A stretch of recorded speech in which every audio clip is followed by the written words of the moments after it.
Most of us assume God needs a platform to work through us. A following or some big audience, so our lives finally count for something. But when the gospel touched Europe for the very first time, an entire continent that had never even heard the name Jesus, the person God picked didn't have any of that. She just had a living room. And that was enough. By the end of this video, you'll see exactly why her living room mattered a whole lot more than any platform. Picture Paul standing at the edge of Asia, looking west with absolutely no clue what's waiting for him across the water. He's about to do something nobody in the Jesus movement has ever done: carry the gospel onto European soil for the very first time in history. We're not talking about planting another church in an area that already has believers nearby. The gospel is touching ground it has never touched before. Whatever happens the second Paul's feet hit that shore is going to write the opening chapter of Christianity for a whole continent. But before Lydia ever hears Paul's voice, something pretty strange is about to happen first. Something that almost kept Paul from reaching Philippi at all. Here's how it starts. Paul had a plan, and that plan was Asia. He wanted to preach there, but the door slammed shut. So he pivoted to Bithynia, and that door was shut too, blocked twice in a row. The text literally just says the Spirit did not allow them, with no further explanation. Honestly, that's the kind of thing that would make most of us wonder if we've been hearing God right. But Paul just keeps moving instead of just quitting. He eventually ends up in Troas, sitting right on the edge of the Aegean Sea.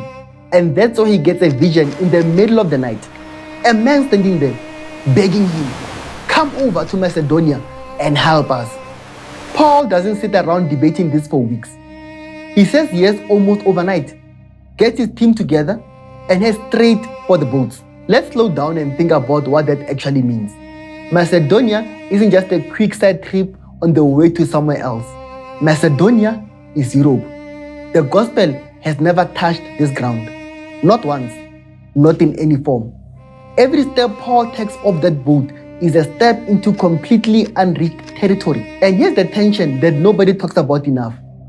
Paul is crossing the Aegean with absolutely nothing waiting for him.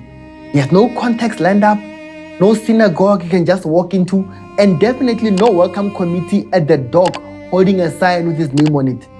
He's got a vision of a man calling him into Macedonia, and that's it. That's the whole plan. So here's the crazy irony sitting in the middle of all this. The man in the vision is the one who called him across the water, but that man isn't who Paul actually finds when he lands. Who's waiting on the other side? Paul doesn't know yet. The vision gave him a direction, but no name, no face, and no plan for who he'd actually meet once he got there. That question just hangs there, completely unanswered, while his boat pulls into port. And that feeling of waiting, when you have a direction but no clue where it leads, that's where a lot of us live. When he finally steps off that boat, the last place he ends up is going to be the last place anyone would have expected. Not the forum, not the marketplace, a riverbank. Paul lands in Philippi. Now this is the Roman colony, not some rural backwater. It's a city packed with retired soldiers, full of Roman status and pride. It's the kind of place that treats being Roman almost like its own religion. You'd normally expect Paul to head straight for the forum, the center of power where all the important people hang out. Instead, the Spirit steers him somewhere else entirely, out past the city gates and down toward a riverbank. Picture the scene. It's early morning. The water's moving. You can hear women's voices, kept low enough not to carry. Philippi was so proud of his Roman status that when a small group of God-fearing women wanted to pray, there wasn't even a synagogue building for them. There simply weren't enough Jewish men in the whole colony to form one. So they just took what they had, a place of prayer down by the river. That's where they gathered. Acts 16:13 spells it out plainly. On the Sabbath, Paul and his companions go looking for this place of prayer. They find it and they sit down with the women already gathered there. That's the whole scene. No crowd, no stage, no political figure standing off in the distance watching. It's just a handful of women praying by moving water in the cool early morning air, doing exactly what they'd probably done every single week long before Paul showed up. Anyone walking on the road above would just see a cluster of women worshipping outside the city walls at the only available spot. So let's be real. This isn't an impressive setup. It's definitely not the kind of moment you'd put on a poster. If you walked past this scene as a bystander in the 1st century, you wouldn't even think twice about it. A few women by a river doesn't look strategic by any standard the ancient world used to measure importance. But flip that upside down. This exact riverside gathering, small and completely unnoticed, is where the gospel enters Europe for the very first time. Not in a courtroom, not in a temple, not in the forum Paul walked right past on his way here. It happens at a prayer meeting by moving water. Sitting right there, in that circle of women, is one person who's about to become the entire reason a church exists in this city. But who was she before Paul arrived? And what was she already carrying that God was getting ready to use? Remember the man who called Paul across the water? Not a man at all. Let's talk about the one person in that second who is about to change everything. Her name is Lydia, and she's not from Philippi or even from Macedonia. She actually comes from Thyatira, a city clear across the Aegean in Asia Minor that was famous for one thing above all else: dye.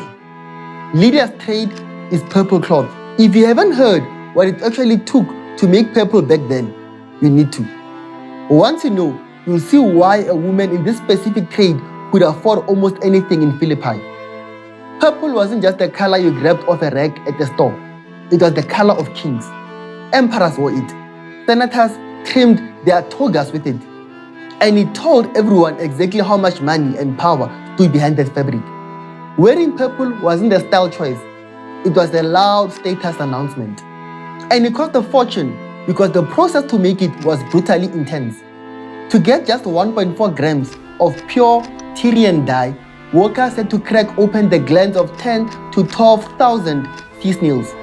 Imagine 10,000 snails crushed and boiled for days in vats that smelled so awful, ancient writers complained about the stench from miles away.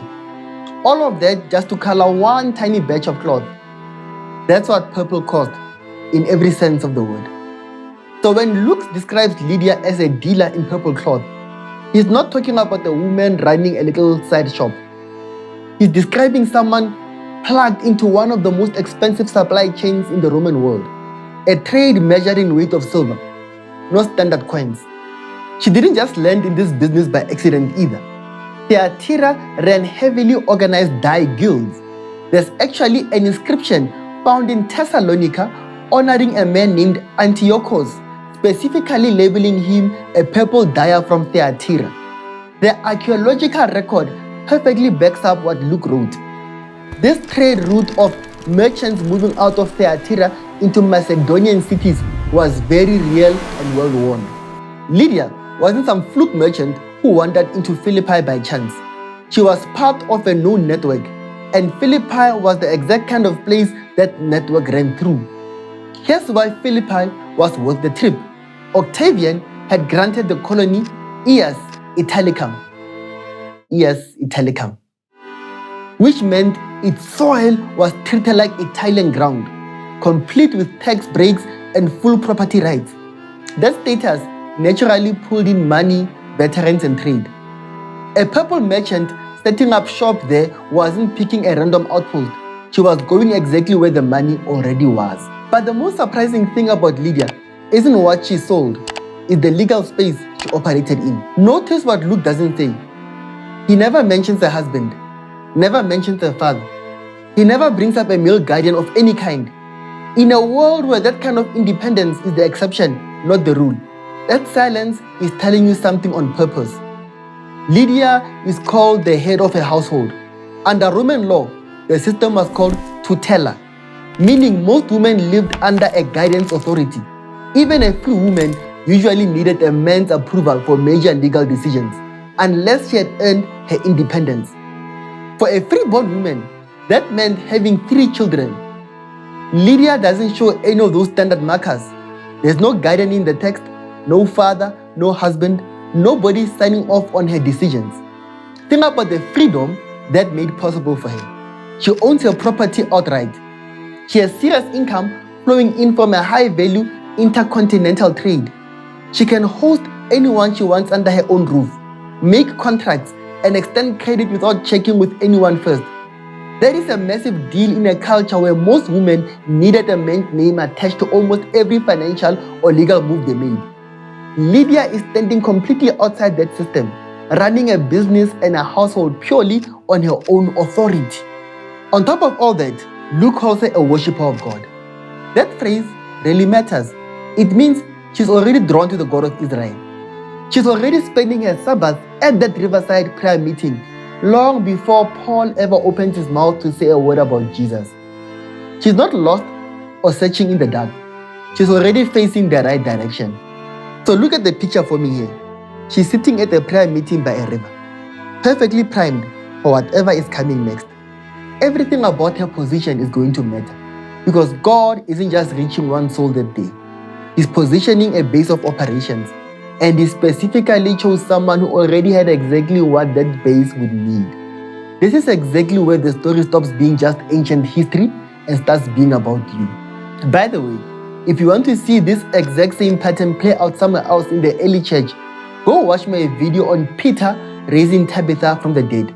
It's a different city and a different miracle, but the exact same thing happens. God works through people nobody expected, in rooms nobody was watching. It's absolutely worth seeing right after this one.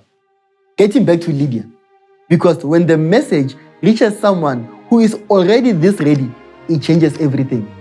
Paul starts talking, and Luke gives us one line that completely alters the direction of this story. Acts 16:14 says, "The Lord opened her heart to respond to Paul's message." Read that again, slowly, because it's so easy to blow past. It doesn't say Lydia listened really hard and eventually talked herself into believing. It doesn't say Paul's argument was so convincing she had no choice. It says the Lord opened her heart. God moves first.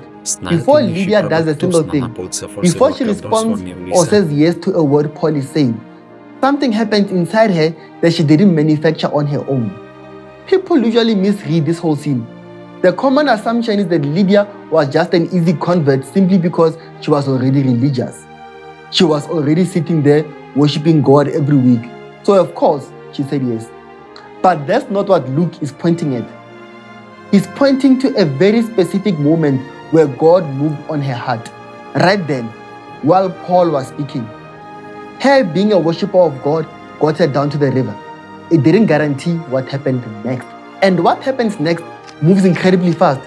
She is baptized, and so is her entire household, servants, family, everyone living under her roof. This isn't some quiet, private decision she makes and keeps to herself. It's a massive household-wide shift, and it puts her name and her reputation firmly on the line in a Roman colony that prizes status above almost everything else. Think about the risk she's taking. She's a businesswoman dealing in a luxury trade that depends entirely on relationships, trust, and being seen as respectable in a city obsessed with Roman identity. Publicly professing loyalty to a crucified Jewish rabbi could cost her clients. It could cost her social standing. It could destroy the very reputation that makes her trade work in the first place. She pays that price anyway. And she doesn't stop there. What she does next pushes things even further than the baptism itself. Acts 16 verse 15 shows us her next move.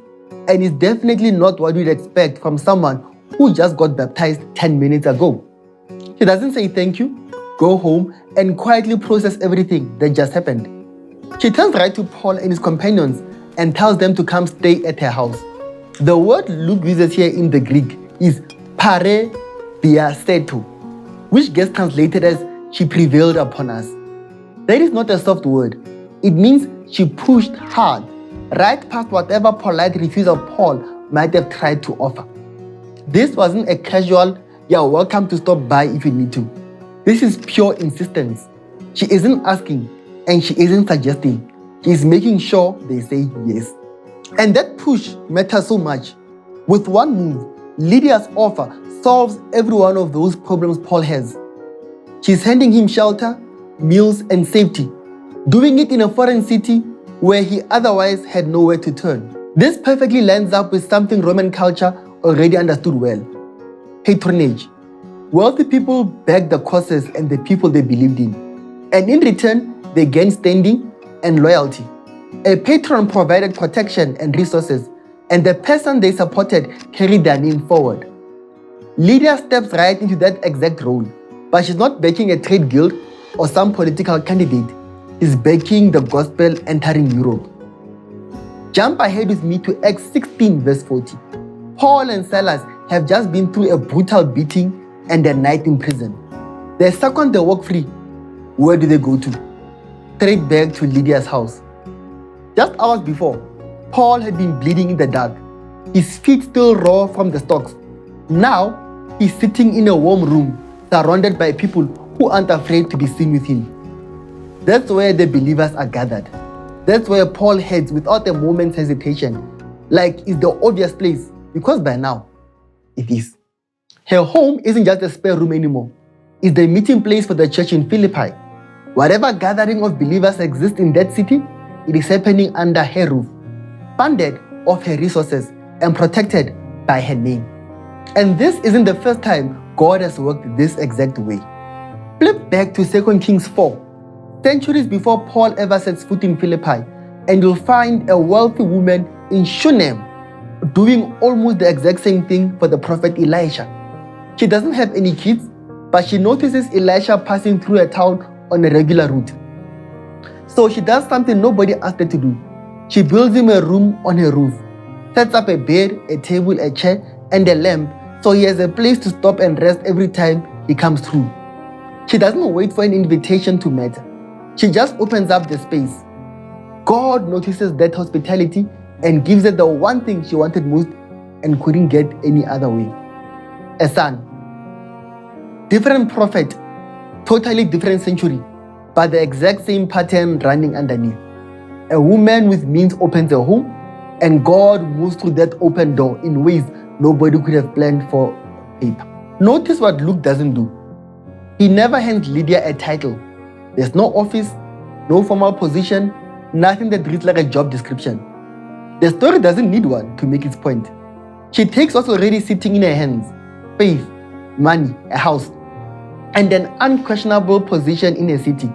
And it literally becomes the ground the entire Philippian church stands on. But Lydia isn't the only one. Flip open Paul's letters, and you'll find this exact same pattern running through city after city. Let's zoom out now, because this church does not stay small. Philippi becomes one of the churches Paul loves the most. It's the one he writes an entire letter to, and he becomes famous across his entire ministry for its generosity. Look at Philippians 4, and you'll see this same church sending Paul money over and over again, wherever he goes. That habit of giving, of opening up resources without needing to be asked twice, starts somewhere. And it's really not hard to trace it right back to the woman who set the pattern the exact moment Paul arrived. The very first convert in Europe became the template for how this whole church treated money and hospitality. She didn't just start a congregation, she taught it how to give. Look at what Luke actually did with this chapter. 3 people get saved in Acts 16: a businesswoman, a slave girl, and a prison guard. The gospel didn't just reach Europe, it reached absolutely every layer of it. Lydia is first, a wealthy businesswoman running her own trade, answering to no man. Then there's a slave girl with the spirit of divination, a girl with no name given in the text, no rights, and no control over her own body, used by her owners for profit until Paul sets her free.